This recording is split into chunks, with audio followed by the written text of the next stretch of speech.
I'm Sal. I'm Beth. We're the Brewery Lovers. Can't be more excited to have with us Jen Blair. Hey, Jen. Hey, Sal. Hey, Beth. How are you all doing? So happy to have you. We're so excited. As you may have figured out, we're huge fans. And we really appreciate you taking the time to do this. Now, for those of you that don't know Jen, I'm going to give you a little bit. I'm not even going to give you the whole story. She's an Advanced Cicerone, National BJCP Beer Judge. She co-hosts the brewing podcast, False Bottom Girls. She's serving her second elected term on the American Homebrewers Association Governing Committee, where she also serves as the industry subcommittee chair. She was selected as a mentor for the Brewers Association Mentoring Program and also serves as a mentor for the Road to 100 Cicerone program. Wow, and that's not even the whole thing. So we're totally blown away. But before we get ahead of ourselves, what are you drinking? I am drinking a Bell's Porter. American Porter is Oh, one nice. of my very favorite styles, and I saw this the other day and had to grab it. We put that on our, we evaluated that one for BJCP practice. Oh, nice. Yeah. And I think there's still one in the refrigerator. There may still be one in the fridge. But Well, we're doing dry January. We are doing dry January, so we are having a Brooklyn NA hoppy. Can you see that? Yes, I sure can. And Brooklyn hoppy Pilsner. Brooklyn Pilsner NA. These are both NAs. So We're getting to know the Brooklyn NA line, You're gonna have to Lagunitas NA, Athletic. And thank goodness for Athletic. dry Right. January. Nope. Save your I dry got- January I participants. got excited today because I was setting up a meeting with someone and February 1st flashed on my screen. I'm like, oh my God, it's days away. Yeah, it's definitely something that I'm more interested in learning more about because I think it's fantastic to see more NA beers and have them tasting really good. I love Exactly. seeing that companies are paying attention to that now. Yeah. Because, for so many people, for a variety of reasons, having an NA beer is a perfect choice. And so I love seeing craft brands get into it, but it is definitely investment to get the correct kind of equipment. Mm-hmm.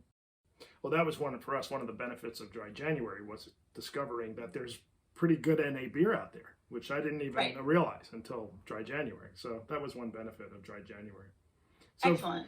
first, all that aside, we really need to thank you for your video series for the BJCP training. It was so helpful, and it was really fun to get to know you, sort of, from a virtual point of view.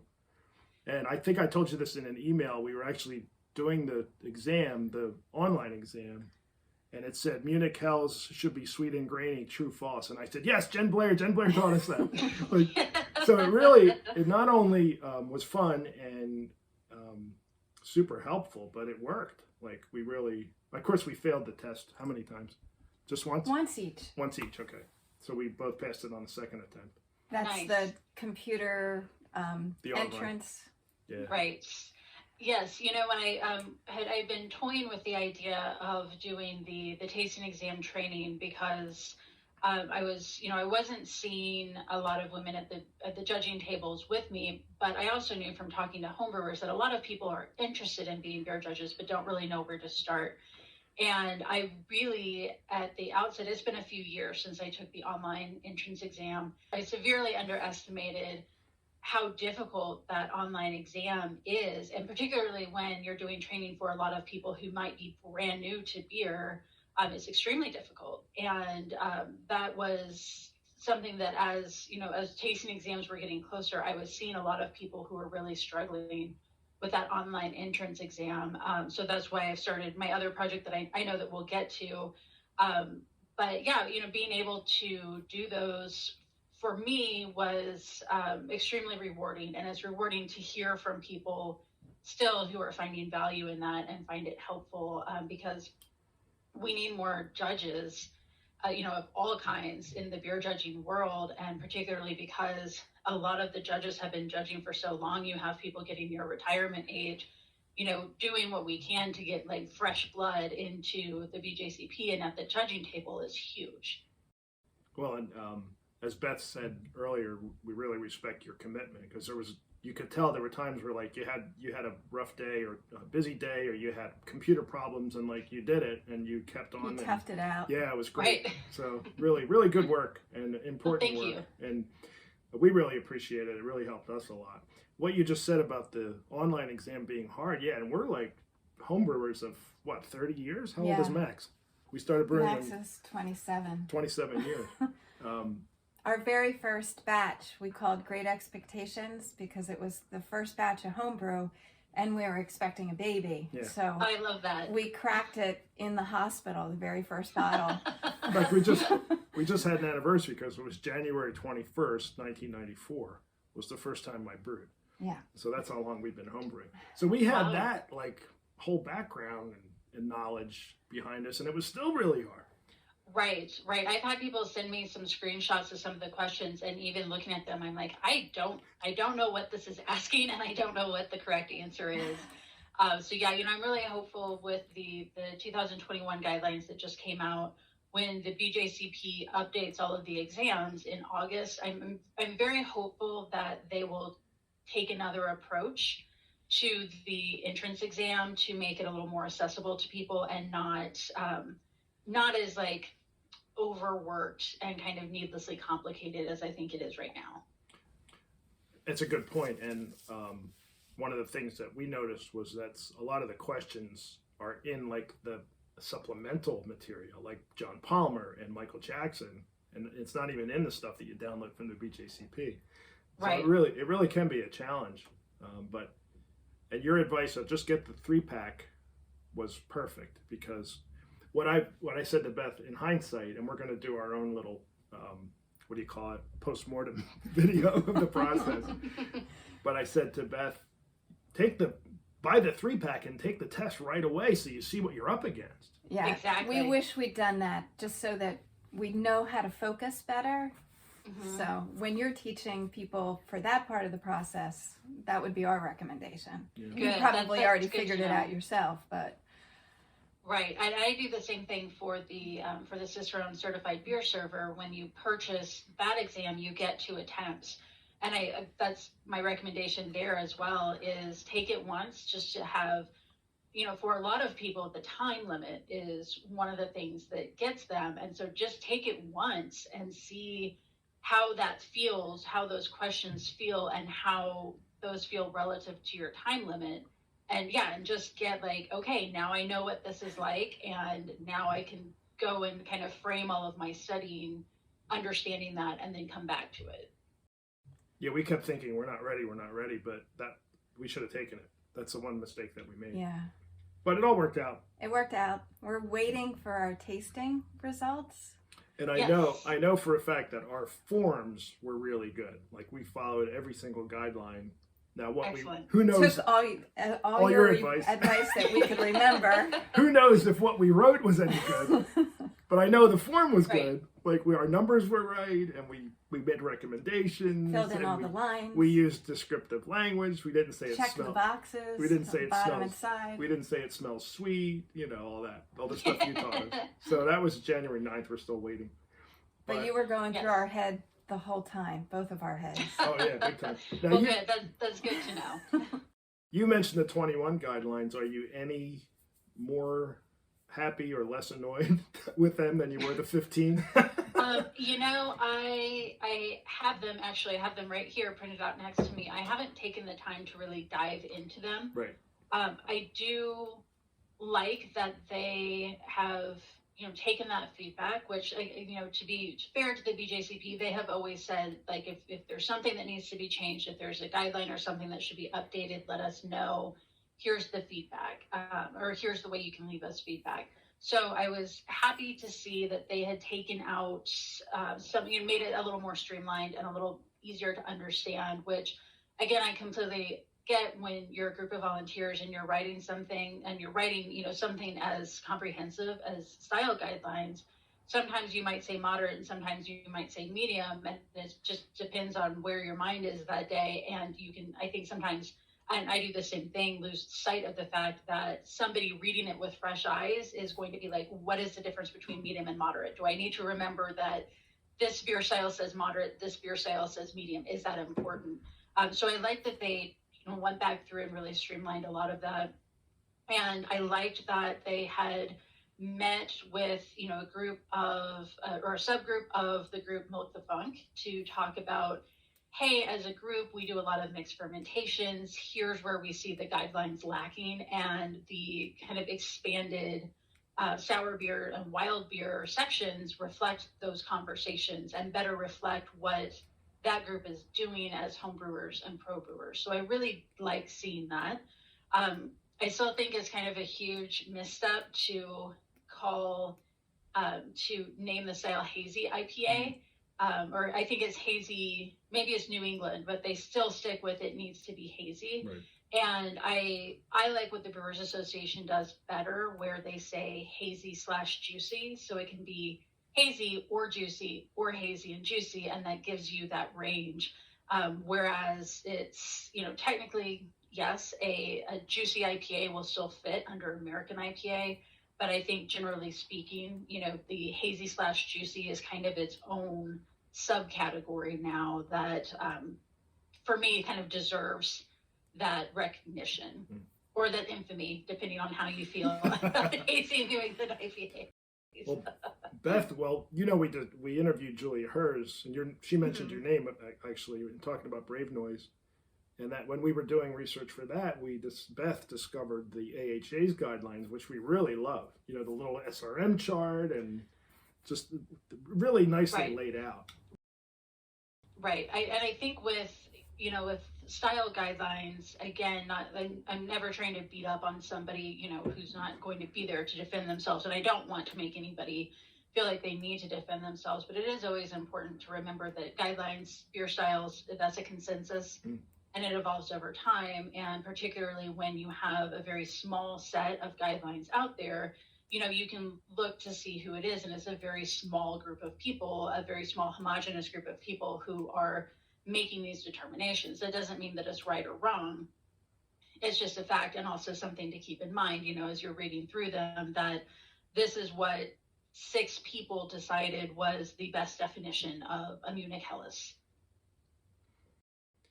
Well, this is obviously next level beer nerdery, this discussion. So before we get too deep into it, you're so passionate about craft beer and homebrewing. I want to know where that came from. How did you get involved in craft beer and homebrewing? I've always been I've had a maker mentality, and I make, pasta, bread, cheese. I love cooking, and I love figuring out how those things work. And I really enjoy beer. And I guess it was about almost 10 years ago, kind of learning that homebrewing was a thing. At the time, my boyfriend, now my husband, one of his friends had been a homebrewer for many years and was teaching him how to homebrew. And, I wanted to learn how to homebrew as well. And doing that was very much like I can do this. And as when like the first time you homebrew and you drink the beer, it's like your world opens up and you can make any kind of beer that you want, anything you can dream up. And that for me was just really attractive, and something that the process is something that I've always really enjoyed. And then being able to learn more of the why behind the how, or I guess the how behind the why. And I remember trying to put together a recipe, and my husband saying, oh, well, if you're doing an IPA, you need some caramel malt in there. And I was like, why? And he said, I don't know, because that's just what you do. And you need this malt in there because that's what you do.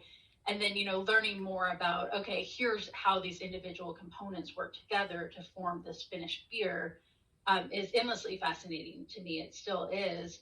And that just really, homebrewing has very much formed the backbone of everything else I've done in beer since then, and continues to be that way. And has been so much of my life that a lot of times I think I underestimate that impact that it's had, or, it's something that I do, that I've done, and it doesn't represent the same kind of challenge that, trying to be a master BJCP judge or a master Cicerone is, but I always have that foundation of homebrewing and learning, a lot of wrong ways to make a lot of different kinds of beer. And then, being able to figure out, as I'm learning more about beer, what exactly I did, how that impacts that. And I've spoken with other people who have been on similar paths as mine, who don't have that home brewing foundation, that it's, again, I take for granted how much that just informs, my learning and can guide it. And I just have that foundation where, I've talked with people who are also trying to do Master Cicerone who have never brewed, they've never home brewed, they've never brewed commercially. And I can't imagine how much more difficult that is to achieve those things without just kind of having your hands in that process. Yeah, absolutely. Go ahead. No. Our next brew, by the way, is Brave Noise. We have all the ingredients. Oh, nice. We were going to brew Sunday, but we had a Star Sand related death. I killed the yeast. I spilled Star Sand. It's a mess. I won't bore you with the details. So I replaced the yeast today. Beth bought a new pack of yeast today. Nice. So that's our next brew, which you were instrumental in getting us the recipe. I appreciate that. Thanks for that thank as you. well. Oh, yes, definitely. Yeah. So back to the BJCP, another advantage that I found, like we had all this practical knowledge. Like, okay, chill the beer quickly, mash at this temperature. And like we just did it because we knew it was the right thing to do, but we didn't know why. And right. Doing the BJCP really gave me a more technical background than I had, and that was really valuable. So I'm glad I did it on every level. I mean, we learned so much. We've tasted beers that we never would have tasted probably, like Flanders Red, which is really interesting and cool in a way. I kind of liked it, and I would never buy that if I saw it on a shelf. Because I would think, sour, Belgian, I probably don't like it, but I really did like it. And that's a perfect example of one. And there was a couple for you as well. Yeah, there was new styles, and you made a bunch of recommendations for side-by-side tastings that I thought were really interesting. The one that comes to mind is the California Common and the Alt Beer. Alt beer, yeah. Yes. Like things like that I never would have thought, let's try these two together and see if we can discern, what makes them tick. That was a great insight. My whole style guideline book is full of penciled in stuff Jen says, So since we're back on BJCP, why don't you tell us about your new course? We want to hear about that. Oh, yes. And thank you. Thank you for giving me that opportunity to talk about it. So along the lines of, what we were saying about that online course being really difficult, that again was something that, seeing that as a barrier and seeing that as far as I know, there isn't something that's just widely available to people who are studying for that online course, the same way with the tasting exam. And, homebrew clubs will do programs and things for their members or community members. But again, that's very geographically limited. And even then you really have to know about it.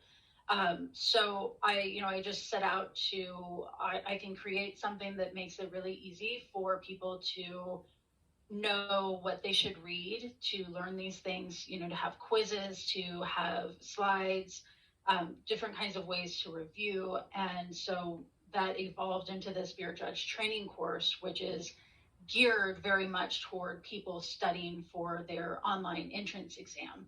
And I've even had a couple of people reach out and say, hey, I'm taking my certified Cicerone exam. Will this course help me? And I'm like, yes, there are some things in it that will help you, but I would really you don't need to spend your money on this course. This isn't going to be, you're not going to get as much value out of it because so much of it is so focused on what the BJCP tests for their online entrance exam.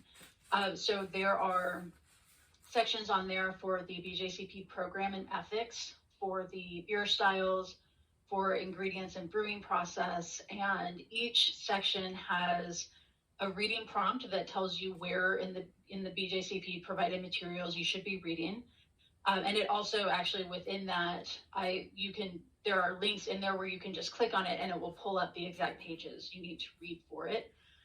And then you have review slides, you have quizzes, and where it's appropriate, there's videos. Most of the videos are just to the YouTube videos that I did earlier. And that was really something that I didn't have added in at first because they're available for free on my YouTube channel. And I didn't want somebody to think that I was charging them for something that they could get for free somewhere else.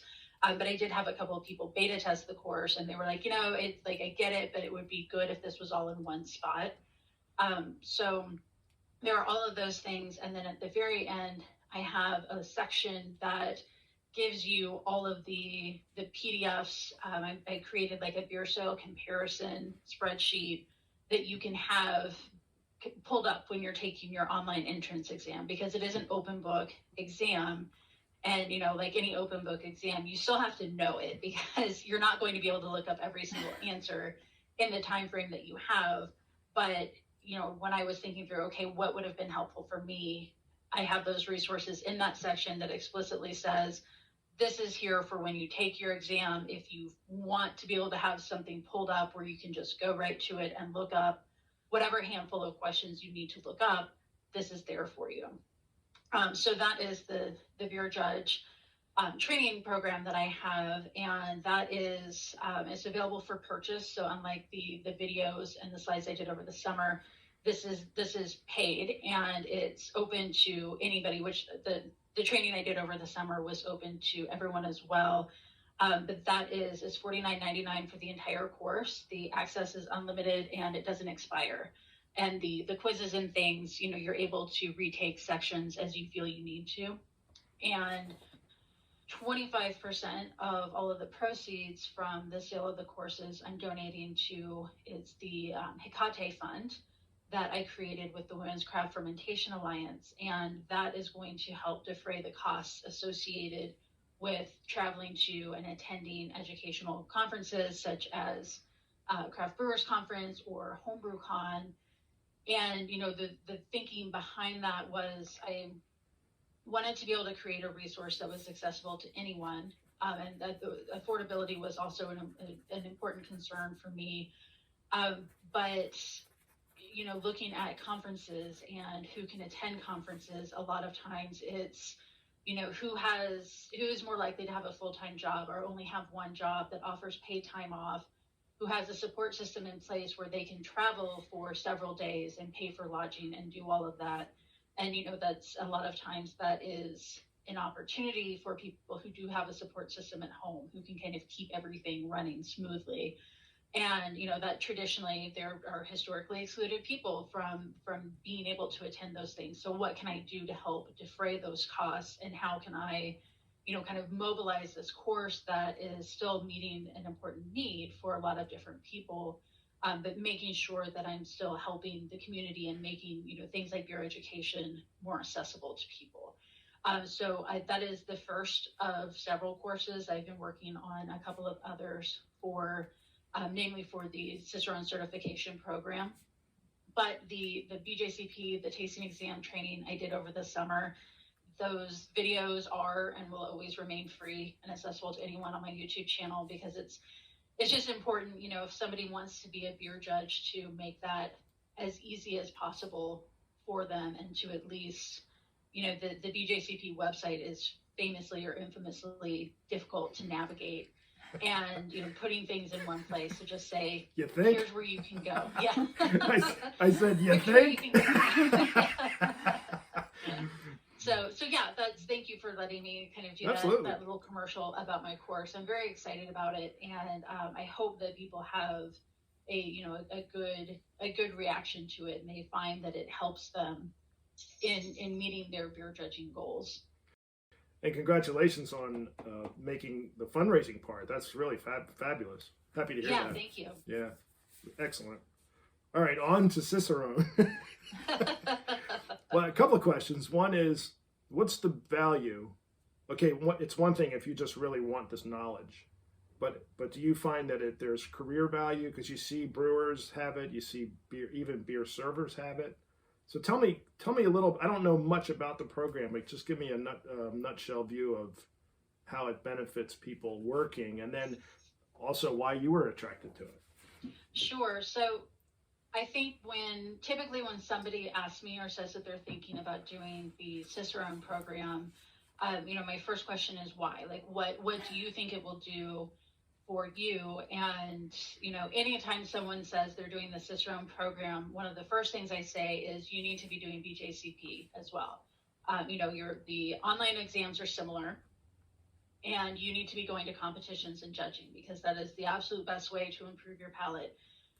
when, I don't usually tell BJCP people that they should pursue a Cicerone certification, because that is a very industry specific kind of thing.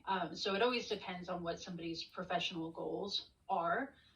But the Cicerone program has 4 levels. So they have the certified beer server, the certified Cicerone, Advanced Cicerone, and Master Cicerone.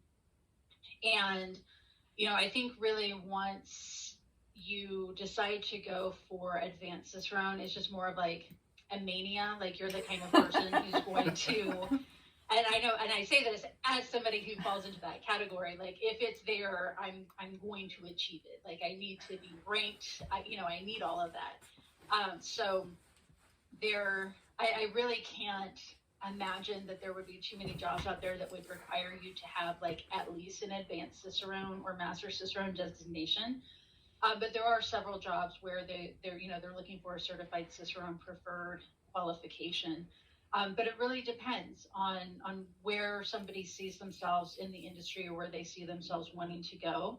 I think the certified beer server is fantastic for anybody who's doing front of house, because it has an emphasis on keeping and serving, so on service, on making sure that the beer is delivered to the customer in the way the brewer intended, or as close to that as possible. And with the certified Cicerone, you're starting to get a little bit more into, the brewing ingredients and brewing process, but it's still fairly heavy on the keeping and serving, on beer styles, and then on food and beer. With the Advanced and Master, you're just really getting, adding more levels of knowledge that that you need to have those certifications. So it's, for me, as someone who wanted to learn more about beer as a home brewer, at the time I started doing Cicerone in 2015, going down the Cicerone path. And for me, it was extremely helpful to have that. That's Boris. Hi, Boris. Hi, Boris. Yeah. It was extremely helpful to have that framework and that structure around studying, because as you both know, when you go to study for some kind of, a certification like BJCP or Cicerone, and like you look at the syllabus or you look at what you're supposed to know, it's extremely overwhelming, and you don't, it's almost paralyzing, because you don't know where to start. You're looking at all this information you need to know.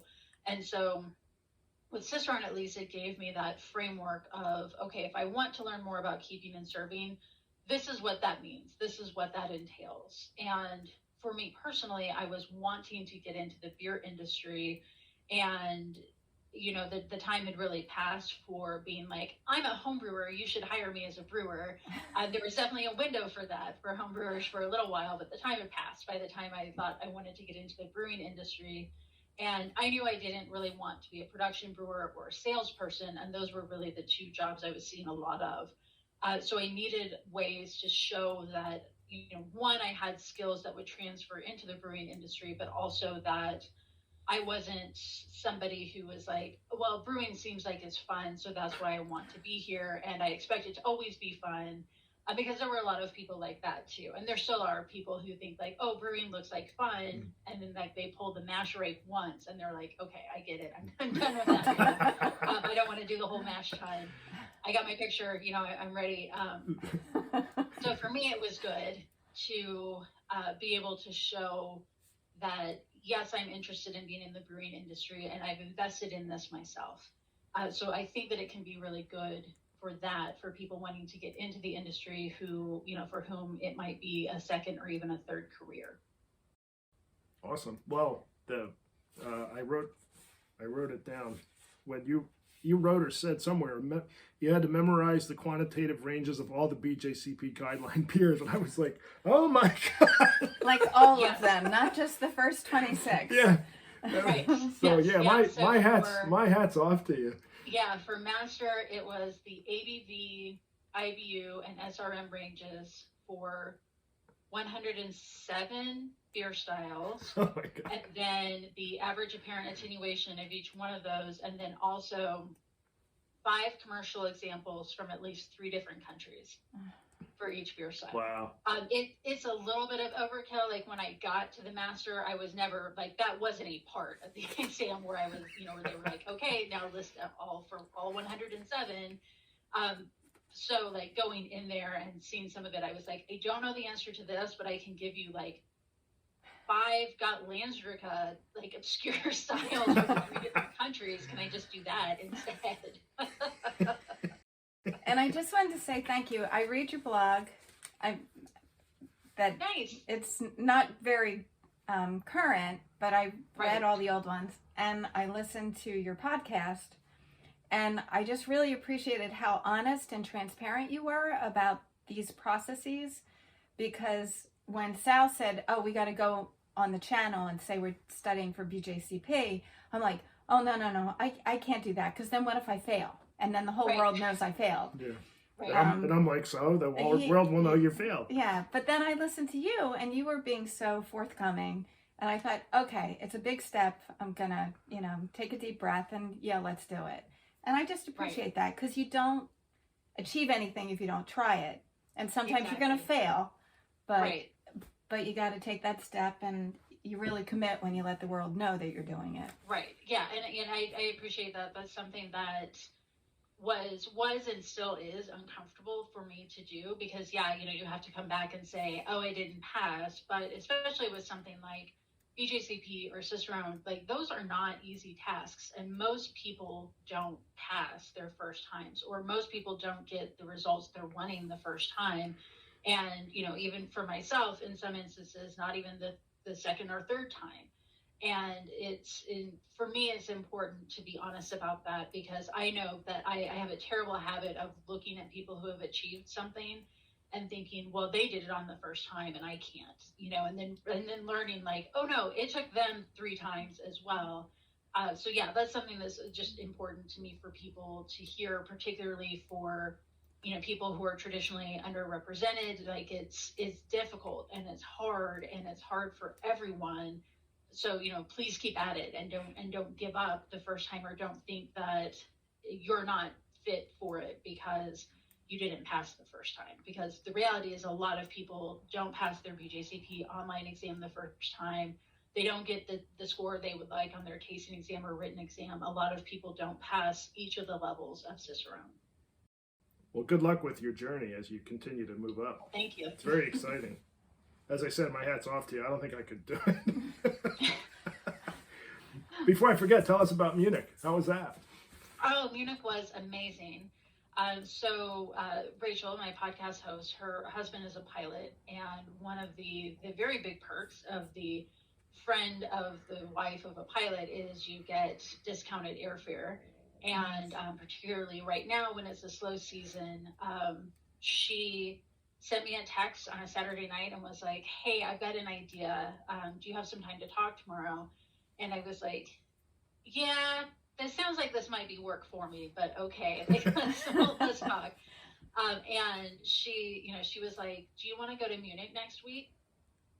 And it took me a second to register, but she was like, we'll cover the costs.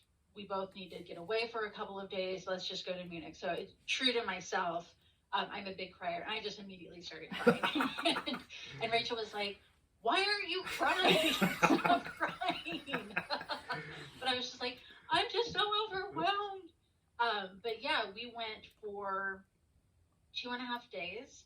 And we were able, I think one of the high points of the trip was getting a private tour of Spaten. Nice. And yeah, Very and it was originally not going to be that way. They typically they do their tours on Wednesday evenings. So we were like, great, we'll be there Wednesday evening. So Rachel emailed and they responded and said, well, actually this week we're doing it on Saturday instead. And we were talking about it, and I was like, maybe just email back and be like, please. So she did, and was like, we won't be here on Saturday. Like, this is who we are. We're only going to be here for a couple of days. So they were like, okay, we'll have somebody meet you and give you this tour.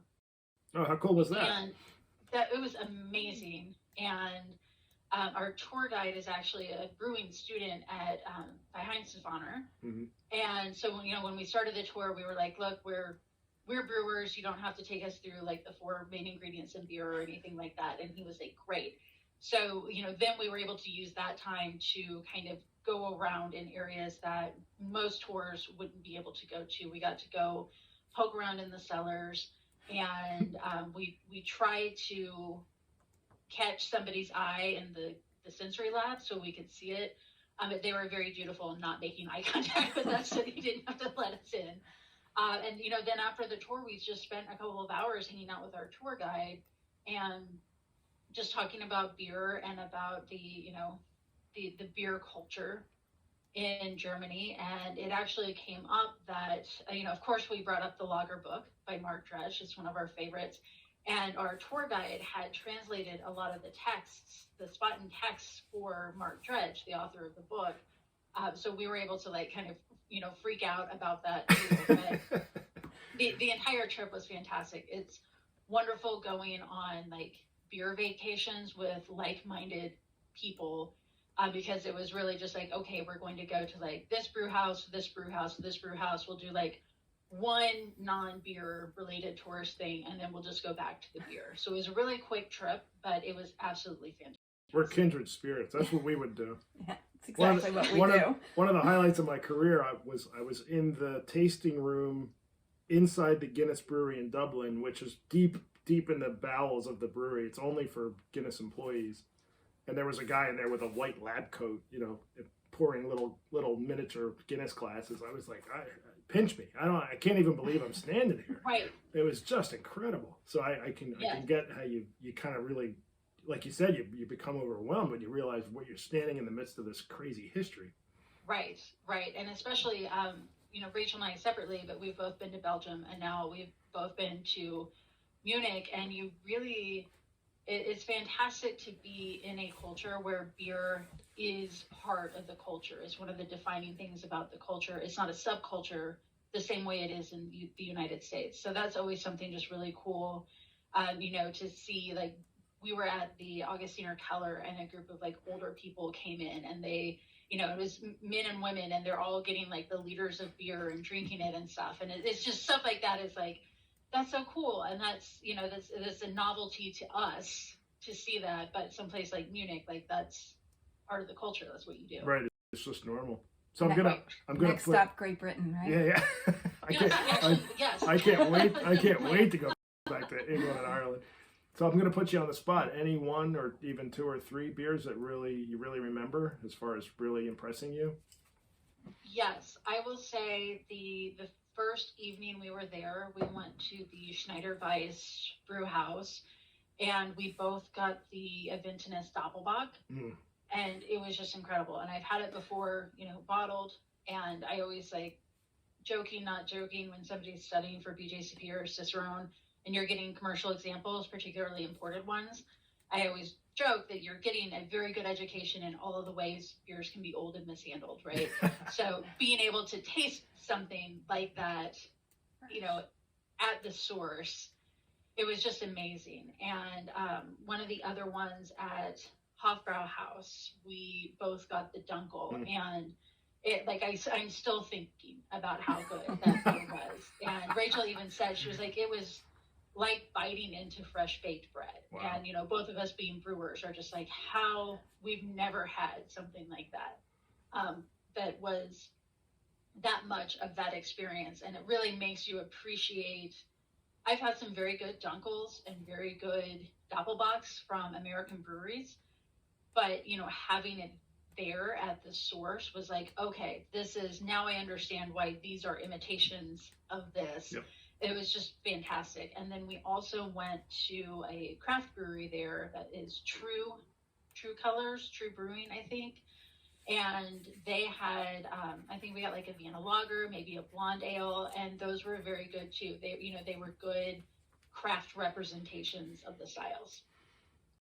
Well, we did both the beers you mentioned in our BJCP training, and I'm glad you mentioned Dunkel, because neither one of us, let me rephrase that, we were both surprised how much we loved it. It was oh my God, yes, this is so good. And I never would have bought that beer. Right. Just walking down the aisle of the bottle shop. So Right. that was it.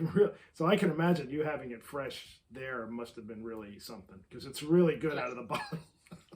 Right. Especially if you get it, like you said, if you get a fresh one. Maybe we did or didn't. I don't know. We're gonna have to do some more research. Yeah, we'll have to do more research. Right. That's the best thing about beer is all the research. All that the you have to do research. for science. Absolutely. So that'll be a podcast soon. Since I didn't realize when you said you went to Munich that you did it with Rachel. Yes. Okay. Yeah. So I'll look we forward actually to that. just recorded yesterday our podcast about going to Munich, and she's actually going back next month with her husband. He has a few days off, and it's incredibly cheap for them to fly, particularly the two of them together. And since it's kind of an off season, they've got a hotel in the center of the city that's like $60 a night. That's a very nice hotel. And that was one of the other great things about it too, is that since we were there in the off season, one of the things we did was go to the Munich residence, which is where the Bavarian royals used to live. And I think we were there for a couple of hours. There were maybe 10 other people there. So you would walk into these gorgeous grand rooms and you were the only two people there. And like every once in a while you would see one or two other people, but it was really like that everywhere we went, where we even remarked several times, like, can you imagine if we were trying to do this in the middle of Oktoberfest or in the summertime? There would be no way. Yeah. Yeah, you totally went at the right time. Yes. Do you want to talk about the podcast at all? We've been doing the podcast for, I think 2.5 years now. And it started when I was working part-time at Pilot, and we were just talking one day about how sick the two of us were about always being interviewed about what it's like being a woman in the brewing industry. And that's not to say that there isn't, there is a space for that. But when you're two advanced Cicerones and you own your own brewery, and, at the time I was working full time at the Craft Maltsters Guild, like I was running an international trade association. We both had far more interesting things to talk about, but we weren't ever being given that chance. And we were also talking about podcasts, and, there aren't a lot of technical focused brewing podcasts with even women as guests on there, nonetheless as hosts. So our local NPR station was hosting a podcast contest. Rachel and I are both very competitive, so we always joke that the podcast started because we wanted to win something. And so we were working on our pitch and what it would be. And when we were most of the way through this pitch, she was like, I don't care if we win. I want to do this anyway. And I was like, good, because I was thinking the same thing. So that's how we started. And so it focuses on beer and brewing. We try to do a good mix of talking about styles, sometimes talking about the industry, the importance of accessibility, talking about technical brewing topics, and, sometimes just, again, sharing kind of our journey of we both took the Master Cicerone in November, and, what that's like to be studying for that. And we recently just started, we have a Patreon community that we started last year. So for that we do, now we have 2 different series that we do as bonus episodes just for the Patreon community. One of them is a deep dive into a different beer style each month. And then the other one is an interview series. So that's this month for our very first one, we interviewed Keith Bia of Cicereones Brewing.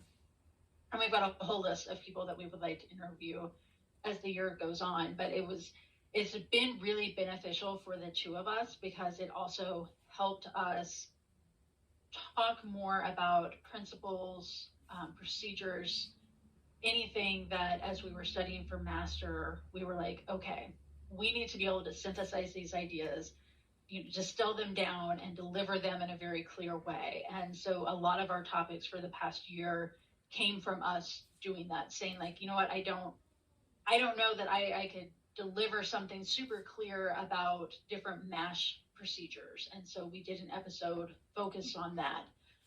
So that's the podcast has been a great vehicle for that.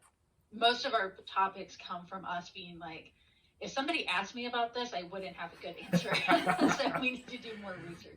Well, I love the technical nerdery aspect, but I also love your honesty and your sense of humor. It's really if you're into beer, especially if you're into the technical aspects, it's a fun podcast to listen to. Well done. Thank you. Yeah. By the way, what's it like being a woman in the craft brewing industry? Like, no comment. this came up before we got you on, and I'm like, that is the most ignorant, stupid, like insulting question I can't even believe that people would ask you that. It's mind-boggling. Yes. Yeah, definitely so. And like I said, I do understand the importance of visibility and, and hearing about people's journeys and everything, particularly for, the historically excluded folks who want to be in the brewing industry or who sometimes feel like they're alone in the brewing industry. So it has its time and place, but it's, when you have so much to offer and so much expertise to share, and you're just reduced to your gender, that gets extremely frustrating. Yeah, I can only imagine.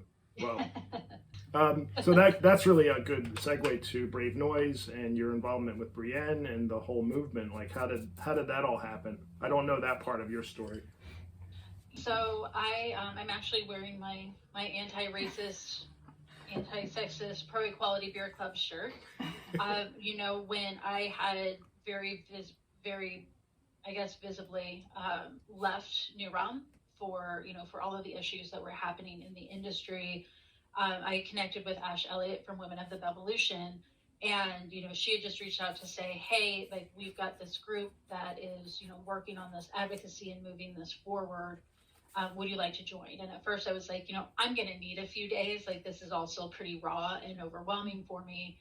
But through that, just having meetings with all of these different people in the industry about like, what are we going to do to make sure that this momentum continues, to make sure to, continue pushing all of this.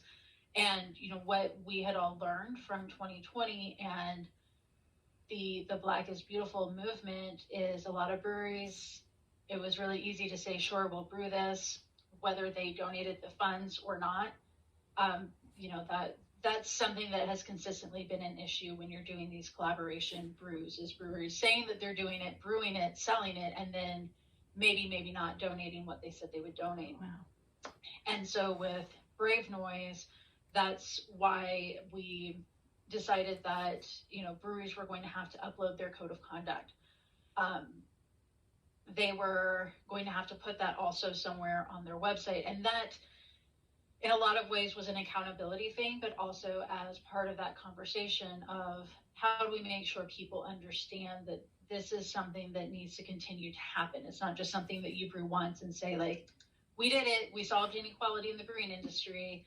And, I spoke with a lot of breweries, including at the time I was with Orpheus, and everyone, if they had a code of conduct, was, probably Googled. It was very boilerplate. And I had a lot of conversations with breweries where it was like, look, that's fine if your code of conduct sucks right now. Everybody's code of conduct sucks. That's what we're all discovering in the brewing industry, is that everyone kind of used like the same Google search. And, that's look at it as an opportunity to decide as a company what it is that's important to you. How do you want to protect your employees and your customers and everyone who comes into contact with your brewery? So with the Brave Noise, I am fortunate enough to be on the governing committee with Annie Johnson, who did the homebrew version of Black is Beautiful. And that was something with Brave Noise that I really saw an opportunity for myself that was going to be a very meaningful thing for me to be able to offer my homebrew community, is to turn that, turn the Brave Noise professional recipe into a homebrewing recipe for homebrewers who would want to join in, because as you both know, homebrewers very much are involved in their communities everywhere in a variety of ways. And, again, it's, if you have the privilege of having Annie Johnson as a resource available to you, it's a wonderful thing. And I was able to reach out to her to say, hey, like, what are some concerns? Or, if I'm trying to do this, where, where might I get a, like, stumbling block kind of thing. And, being able to convert that recipe into a homebrew recipe was, one, it was a lot of fun, but it's also been very rewarding to be able to talk to homebrewers who have brewed it. And, whatever part I was able to play in that is just super cool for me. So, from Brave Noise, from Brienne, there have been several different initiatives that have come out of that. I've seen a lot of really positive change in the industry. And just as importantly, I've seen a lot of people who feel empowered to speak up, whether publicly or within their company, to say, like, this is something that's happened to me. This is something that needs to change. And also for the most part, seeing companies react favorably to that has been huge. I mean, there's so much stuff that is going on behind the scenes that, it's not just like shouting people down on social media, is companies really taking a look at their culture and figuring out where they can make positive differences, for all of their employees and also for their communities. So in a lot of ways, like, there are days that it's super frustrating, or, I hear stories or have somebody reach out where it's like, how is this treatment still happening after all of this? How are you still making these terrible decisions? And, but, for the most part, it is a lot of really positive change, and a lot of breweries realizing that it's not enough to say, well, you can always come and talk to me, and you need to have some sort of structure in place for your employees to feel safe, and also understanding that you may not always know about it, or somebody may not want to re-traumatize themselves, particularly if they have seen similar things happen before and don't think that there's worth in doing so.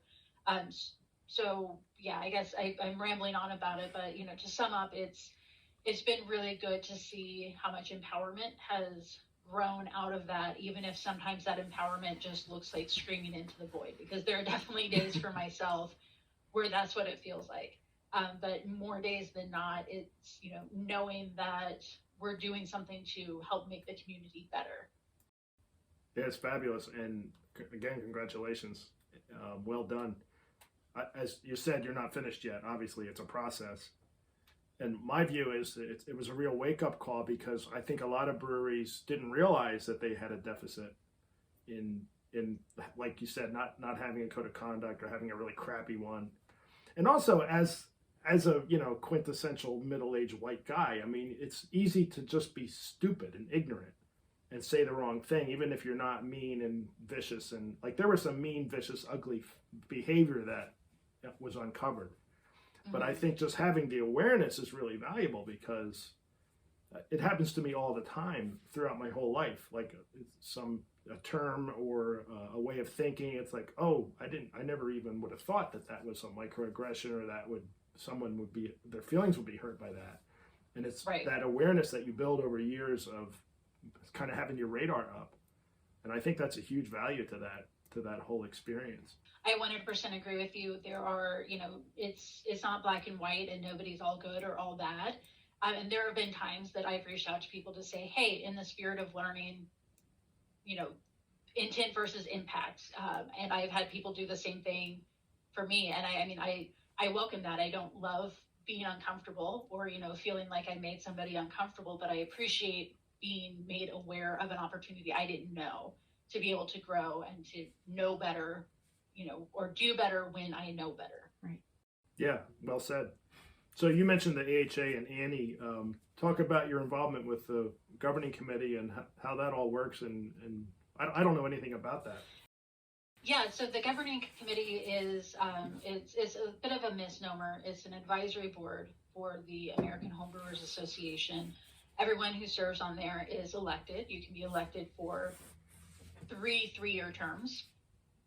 And, we meet monthly. We discuss various topics. Right now, of course, we're looking at HomebrewCon coming up and the National Homebrew Competition and what that's going to look like. We're also looking at our subcommittees. As you know, we recently hired Julia Hers as the new executive director. And so that, came after a year and a half or so of having an interim executive director, and really, like everyone else, just trying to keep our heads above water during that time, and figuring out how to deal with whatever the emergency was right in front of us.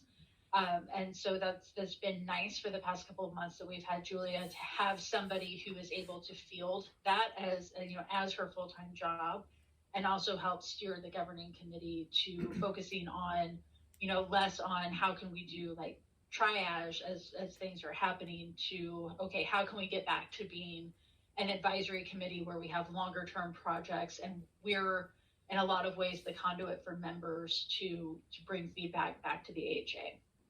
All right, I want to ask you why you want people to like smoked beer. We do, by the way. Good. we make a chili pepper rock beer on occasion.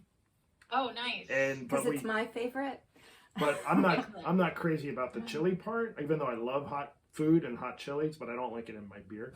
So we generally split the batch. So we'll have a half will be just a straight rock beer, and the other half will be chili rock. Yeah, I dose the individual bottles with the chili pepper. When we were nice. We were very young, not even married or just. We spent days in Bamberg, Germany. We had no idea about rock beer. We had no idea. We never even had it. We had some really good beer, but we didn't know anything about beer then. It was a million years ago. When I learned about rock beer, I was like, we were there and we didn't have it. Idiot. Yeah. Well, you don't know what you don't know. Right. Yeah. I'll just say just a very brief side note. When Rachel and I were getting ready to go to Munich, we were so paranoid that we were going to miss. We were like, okay, we need to do research on Munich for that reason. Like, we didn't want to be like, oh, whatever this thing is. Because when we were in Belgium, like, we both had that experience of being like, oh, okay, cool, neat. And then later on realizing like, oh, that was a huge How did I miss that? opportunity. Yeah, exactly. But yeah, I've always been a smoked beer fan, and it's kind of an underdog. And I think a lot of people start out with something like Schlenkerla, which is a fantastic smoked beer.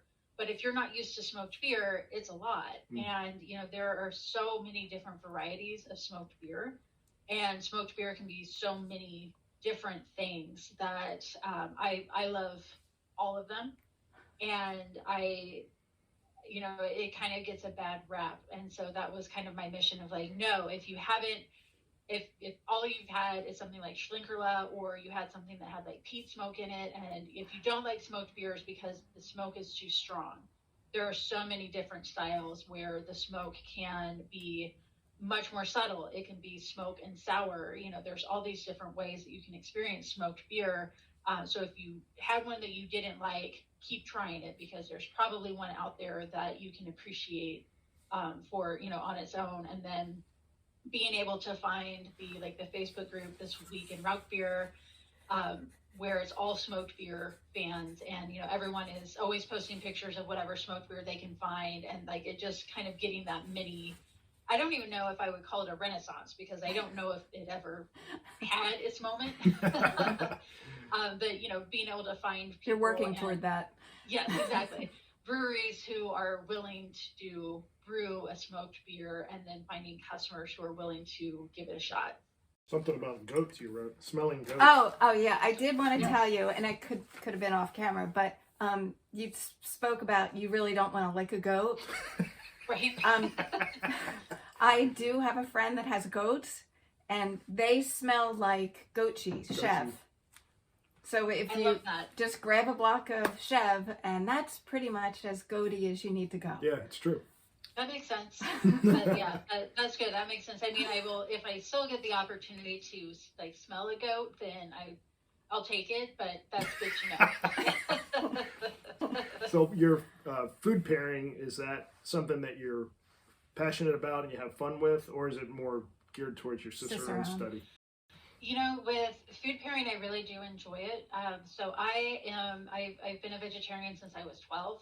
So I've been a vegetarian more in my life than I haven't been. And for me, that's been one of the biggest challenges in doing the Cicerone, because most of the beer and food pairings are, very meat based when it comes to the proteins. So as a vegetarian, trying to figure out what those look like, for me, where it's not just like substituting in, like a fake burger for a hamburger, that has been an interesting challenge, one that I enjoy, and I like being able to make those connections and share them. So one that I did recently was smoked beer with Parmesan cheese, because Parmesan has a lot of ethyl butyrate, which is a pineapple aroma. And in my mind one day I was just thinking, well, like smoked beer, everyone says like Schlenkerla tastes like ham, and I'm like, oh, pineapple, like classic pairing. And so I wonder how these would do together. And, then from there ended up with a roasted fennel Parmesan dish that I paired with Schlinkerla. It was just amazing. It was so good. So I really do enjoy that. And it's probably an area that I would not have gone into as much if I weren't doing the Cicerone program. But I've spoken with other like vegans and vegetarians who have said, yes, this is very much a challenge because all of the, almost all of the kind of canonical beer and food pairings out there are meat-based. You're really hard-pressed to find something that is a vegetarian or a vegan-based dish. Good stuff. Yeah. Well, Yes. We'll let you go because we know you're busy, and we can't thank you enough for spending the time with us. Yeah, definitely. Thank you both so much, too, for reaching out, and let me know how you do on your tasting exam. Yeah, we will. Thanks. I just had like one of my, I hosted tasting exams in Atlanta and Charlotte at the end of September and the beginning of October. And those examinees just got the results back this past weekend. So it was really great to be able to hear how everyone did. And everyone did amazing. Everyone did far better than I did the first time I took the tasting exam. Excellent. Well, they didn't have you. They didn't have they you. had you. You didn't have you. Yeah, you didn't have you. Exactly.